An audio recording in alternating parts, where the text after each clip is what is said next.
and shot himself in the head. Guy Button arrived at court today surrounded by family and friends. He was to leave in a prison van. The 30-year-old music teacher, seen here wearing a black tie, had pleaded guilty to illegally possessing and transferring a gun. It was at Northampton General Hospital that Guy's 63-year-old father, Ian, committed suicide. He was terminally ill. On October the 20th last year, on a busy hospital ward, he asked for the screens to be pulled round his bed and then shot himself in the head. He left this suicide note. "I do not see any quality of life. I cannot get any answers. I love my family, and I'm sorry for what I've done." I have sympathy, of course I do. You know, a tragic set of circumstances resulting in the death of Ian Button, but also have sympathy for the other patients at the hospital and the staff who were present, you know, when Ian took his own life. And so that I have a very balanced view of the whole matter. The gun was a World War II German pistol, which Ian Button illegally kept at home. He was a gun enthusiast and hadn't handed the gun in when firearms legislation changed in the 1990s. The court heard today about the strain that Guy Button was under at the time. Both his parents were seriously ill. His mother has Alzheimer's and he is their only son. This has been a very sad case for everyone involved. In sentencing Guy Button to 3 years in prison, the judge acknowledged that these were exceptional circumstances. So unusual, in fact, that they allowed him to disregard the normal 5-year minimum prison sentence which would generally apply to a firearms offence. He said he realised that Mr Button had been put in a very difficult position in carrying out his dying father's wishes. Emma Campbell, BBC Look East. The outgoing leader of the UK Independence Party has told the party conference it's in a strong position to win seats in this region at the next general election. Nigel Farage said that after their success in the Euro elections and the by-election in Norwich North, anything is now possible. Our political correspondent Andrew Sinclair is at the conference in Southport now. Andrew.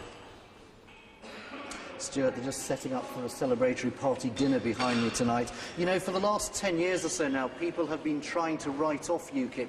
David Cameron once famously described them as a bunch of nutters, fruitcakes and racists. But despite that, the party keeps doing well in elections, particularly in our region. In the Norwich by-election the other month, they came fourth and nearly beat the Liberal Democrats.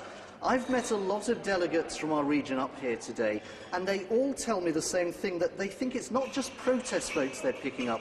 They do believe that a lot of people are now prepared to turn away from the main parties and take UKIP seriously. This is Stuart Agnew. Some of the time he's a Norfolk egg farmer, and some of the time he's a member of the European Parliament. Elected in June, it's the first political job he's ever had. The one impression you do get is that you are drowned or intimidated with paper. You're given an awful lot to read and you're expected to respond to that in an intelligent way in a very short time. Do you think you're going to be able to make a difference out there? If we're not there, then the thing will go on completely unopposed. It's our job to be the formal opposition there. That's how we see ourselves.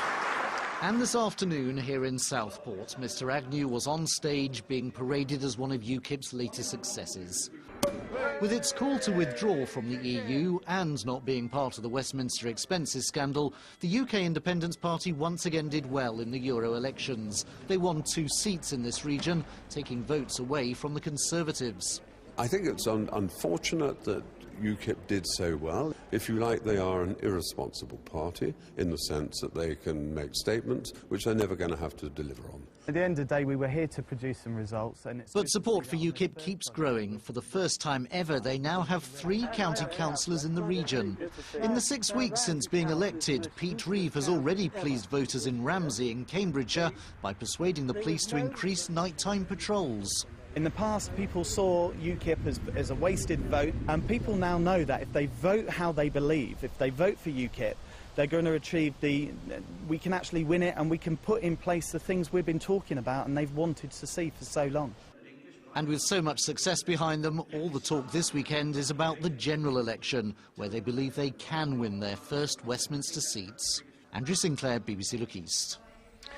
Well, the party's deputy leader is the Eastern Region MEP, David Campbell-Bannerman. Let's get his thoughts on what happened today. Your leader is standing down. Does that mean that you want to be leader? Well, I will put my name forward for consideration for leadership, yes.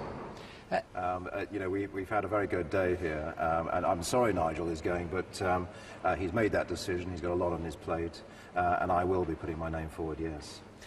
We've heard that you've done very well in Euro elections, local elections, by-elections, but it's very different when it comes to a general election, isn't it? The protest vote disappears and people go back to the parties that they usually vote for. It's true. I mean, you're talking first past the post, but then we had first past the post in the Norwich North by-election. We got a best-ever by-election result, 12%. It was 5 times what we got in the general election. A lot of that are Labour voters on the doorsteps. They're sick of Labour. They've all been let down by MP expenses, not just the Tory voters. So UKIP is building a broader base, and that's very exciting, and that means we could do a lot better in the general. Like the Greens, in a way, you're a one-policy party, aren't you? Do you have policies on anything other than withdrawing from Europe? Well, as head of policy, I certainly hope so. I have been working very hard on this. I've got 18 policy groups. We've actually got 7. They're on the website, ukip.org. 7 already. We're going to launch 4 more tomorrow here at the conference. And these papers will be out, obviously, between now and the general election, as we're expecting spring next year. No, we are not just a single-issue party. We have views right across the board, and we do offer a real radical alternative. And at the end of this week, what will you hope to have achieved as a party at your conference? Well, it's a celebration in part. You know, we got 13 MEPs. It was a great result. We beat Labour in the European elections, which was an amazing result nationally. It's about consolidation. It's about building up the troops for the general election, which is the next big test. It's not far away. We're talking May, June next year. A lot of work to be done. So it is about building up the party. And obviously Nigel will be very much, Nigel Farage will be very much part of that. Yeah. We have to leave it there. Thank you very much for being with us. And Look East will be covering all the main party conferences. There'll be more in-depth coverage on the Politics Show